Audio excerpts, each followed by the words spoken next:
میرا اللہ کہتا ہے زندگی بھی لے لے طاقت بھی لے لے، زمین سے اٹھا کر آسمان کی چھت کو گناہ لگا دے، پھر ایک دفعہ آ کر کہنا یا اللہ معاف کر، تو میں سارے معاف کروں گا۔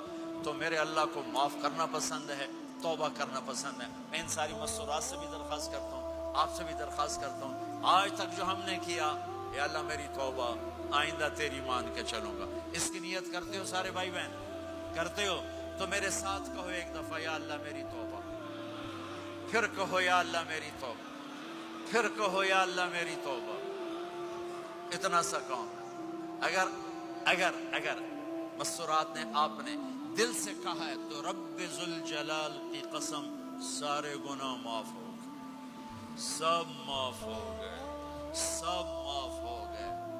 آپ ایسے بیٹھے ہو جیسے ابھی ماں کے پیٹ سے جنم لیا ہے، جیسے ابھی ماں کے پیٹ سے جنم لیا ہے۔ پھر کبھی گناہ ہو جائے پھر معافی مانگے، اللہ پھر معاف کر دے گا۔ ایک پاکستان میں ایک بڑے اینکر نے مجھے فون کیا کہ مولانا صاحب آپ لوگوں کو گناہوں پہ دلیر کر رہے ہیں، آپ کہتے ہیں جتنی دفعہ مرضی توبہ ٹوٹ جائے توبہ کرو اللہ معاف کر دیتا ہے۔ یہ ٹی وی پہ آن ایئر ہو رہا ہے، میں فون پر تھا لائیو، تو میں نے مجھ سے کہنے لگا اگر آپ کا کوئی نوکر 2-3 دفعہ غلطی کرے آپ اس کو رکھیں گے، آپ اس کو نکالیں گے نہیں؟ میں نے کہا چودھری صاحب آپ نوکر کہہ رہے ہو، میرا بیٹا کرے گا میں گھر سے نکال دوں گا، لیکن آپ بڑے سمجھدار ہو کر کتنے بڑی بیوقوف والی بات کر رہے ہیں کہ آپ نے طارق جمیل اور اللہ کو ایک کر دیا ہے۔